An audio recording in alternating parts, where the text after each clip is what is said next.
I would look over to the left and I would look over to the right and I would say, guys, I'm not going to judge until I make some money doing this. How about you?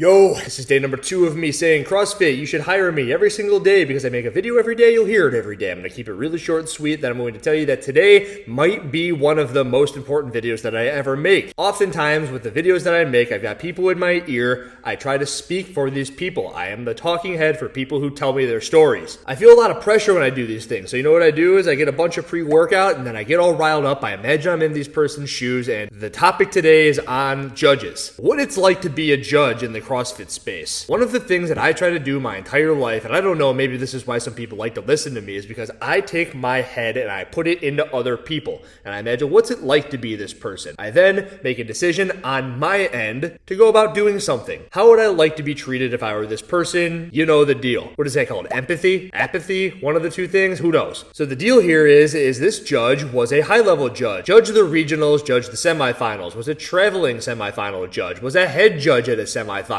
was also one of the virtual judges where they would sit in the room and they would look over the repetitions and send it up the ladder if they saw something wrong. If they saw something wrong, what would happen? Who knows? They would either say, these are bad, these are good, explanations for those things. They never got an explanation for these things. But this judge has been around the block. This judge is no longer a judge. And if you're going to try to guess who it is, you're probably not going to be able to guess who it is. Good luck trying to guess who you think it is. So here's the deal, is that the judges don't get paid, right? The head judges get paid, not much, a little bit. They get their rooms covered, but every single judge you see on the floor, those judges aren't paid. And what you'll notice is that you see a lot of the judges at every single event, not just the CrossFit events, but also ones like Wadapalooza, because that's no longer a sanctioned event. The judges love freaking judging. They go from competition to competition. Do you know what happens when you do that? You gotta pay to go to these competitions. So you gotta pay for either gas to drive there, you gotta pay for a flight to get there. When you get there, you gotta pay for your room, you gotta pay for your food. Some of these competitions pay for food, but you're not gonna eat at the competition all the time. So you're gonna pay for some food no matter what. What I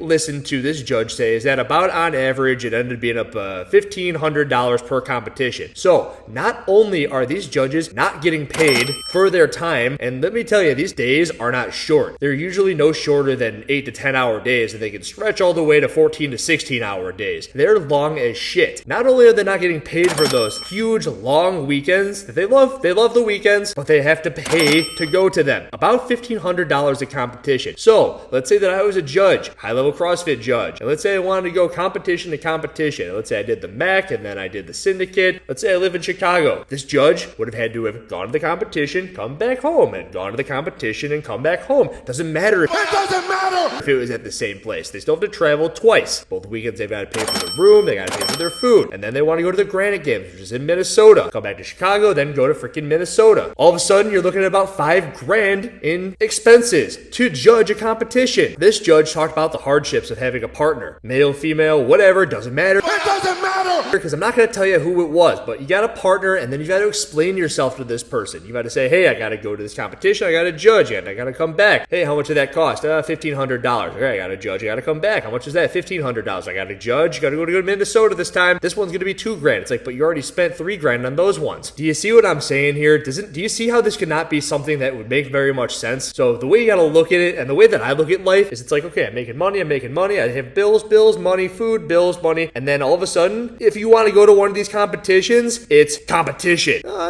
Competition, and you're just losing money. You're hemorrhaging money because you want to do the thing that you love to do. You want to be on the floor, you want to help the sport, you want to have a big part in it. But at a certain point, there's going to be the straw that breaks the camel's back. Either you're going to hurt your lifestyle, your life, or you're going to keep on spending money on these competitions. Some people might be more fortunate than others to be able to afford it, have time off, I don't know. And the topic that I want to talk about today is that this judge has some information about the Granite Games this weekend. And I remember I made a video I was talking about, maybe it was on the Savon podcast, I don't remember, it's all meshing together at this point, but I talked about how the judging at the Granite Games didn't look to be as good as the judging at the Syndicate and the MAC. You know why that was? The person I spoke to on the phone gave me the reason, and I've been told that the people won't be upset if I tell this reason. I don't know the person's name, I don't know the people's names, but there was a wedding. There was a wedding wedding of one of the judges. Congratulations on your wedding, by the way. I hope it went awesome, and I hope that all of your judge friends who were there had a great time. You guys deserve to have a good freaking time. This shouldn't be something that you feel bad about. This shouldn't be something, and I hope it's not something that you get mad at me for talking about, because you should not have to schedule your lives around CrossFit competitions, especially when nobody knew when they were happening in the first place. When me and my team were trying to figure out quarterfinals and semifinals, it's like, all right, well, when are the semifinals? When do we have to block off our schedules? No one knew anything. So I'm assuming that the wedding was planned way ahead, and I'm assuming that the judge has a bunch of judge friends, and they wanted the judge friends to go to the wedding. So there was a large amount of judges that are very high level and good judges and well versed and have been to a lot of these events that could not be at the Granite Games that weekend because they had to go do life things. They had to go to a wedding. Completely understood. Understood even more when they don't get paid to go do the other thing. So when you see the Granite Games, there was a second tier of judges there. They were pulled up from the community events. Also, this is stuff told to me by my person on the phone call. They were pulled up out of the other divisions and they were then put onto the field, and they did their best. They did everything they could, but they weren't the same stable of high-level judges that were usually there. Again, I don't know who they are. Congratulations on your wedding. I hope it went awesome. The issue here is CrossFit needs to pay the judges. It has to happen because up until this phone call, it didn't really click to me that they're losing money doing the thing that they love. The thing that they love, by the way, which is probably the most fruitless endeavor ever in terms of a hobby. You gotta spend $1,500 to $2,000 to go somewhere, and let's say everything goes well. No one knows that it went well. You leave with a pair of Noble shoes and maybe 3 t-shirts that say judge on them. Cool, whatever. You know how many of those you have from every competition you've judged? You just give them away at this point. Let's say everything goes well. No one says a word. Let's say you do your job really well. Maybe an athlete gets pissed off at you. Let's say you don't do your job very well. People like me on the internet go, oh, that judge didn't hold everyone accountable. They didn't do their job. They don't know the standard. They were letting Danny Spiegel get away with not doing burpees to her chest. So either way, it's a lose-lose situation. This happens all the time in other sports. You look at the MLB, there's umpires standing behind the plate. They call balls and strikes. Maybe they miss a couple of calls. You know the difference? They're getting paid hundreds of thousands of dollars to do that. Hundreds of thousands of dollars to stand there. Ball, strike, you're out. In CrossFit, they gotta work really hard. It's up, down, around. You're standing in the sun. You put on a brand new pair of Noble shoes that are chewing up your feet that you gotta wear. You got the crowd booing you, and you know what you did? You spent a bunch of money to go out there to get booed, and you know what you get to look forward to? Doing it all over again next weekend. You get to go lose more money, get yelled at by the freaking fans more, and you're gonna burn out. I got another angle I want to take at this. As you know, maybe you don't know, maybe you're new to the channel, but I was an affiliate owner. I was a co-affiliate owner. So it was me, it was my business partner. Once I called you brother. My business partner had his head screwed on in a certain way that I didn't really mesh all that well with. Sometimes things went good back and forth. Sometimes things didn't really work all that well. He had another business. That's where he made all of his money. I made all of my money from the affiliate. It wasn't a lot of money, I'll tell you that. And I'll tell you that it very much seemed that with situations like what I'm about to address, it seemed as if he was trying to pull money almost out of nothing. Serving as your foe on his behalf is the last thing that I wanted. 3, 2, 1, go. We need to have a competition this weekend. Let's have a competition. Let's put on a competition. I'm like, all right, that seems like a good idea. I think it'll be a good time. Everyone loves competitions. We got a pretty big name in the area. Everybody will come. I'll be able to write the workouts. I love writing workouts. This was my home. Yeah, that'll be a good idea, man. We'll charge $150 an athlete and we'll have free judges. All this pain and devastation, how it tortures me inside. I'm like, okay, we're gonna charge $150 an athlete. How many do you think we could have? We could have 100. We could have 100. We could have $15,000 in profit. All the innocent who suffer from your stubbornness and pride. I'm like, all right, we got $15,000 in profit, but we don't really need that. Why don't we pay the judges? Why would we do that? Nobody pays the judges. That's stupid. And then all of a sudden, my head would turn off. Is this what you wanted? I would go, why would we have a competition where I'm just trying to use my members for free labor? It doesn't make any sense to me. The affiliate, we had 150 members, and I totally guarantee you that if I asked the members, hey, you think you could throw away your Saturday and Sunday and come and judge some squats and burpees and stuff, they would say yes. In a heartbeat, they would say yes. Just like the judges present day would say yes. But it never settled well with me to say, we're going to profit $15,000 on this competition at the expense of a bunch of labor. It really harkened back to Egypt, and you're going to build this pyramid. A bunch of people are going to live in this pyramid, and it's not going to be the people who built it. And the people who built it, they're not going to be paid to build it. They just happen to live in the country. I will never let your people go. So my members, they live in the country, and now they're forced to work this event. Not forced, but they almost feel bad if everyone else is doing it and they're not going to do it. And then there's another layer that was, I was going to do all the work and not want any of the money. I wanted all the money to go everywhere else that it should have gone, because maybe it should go to the athletes. So it's like, okay, we made $15,000. How are we going to pay out the podium? Oh, we'll give them $500. Maybe we get some sponsors and they can have some protein powder.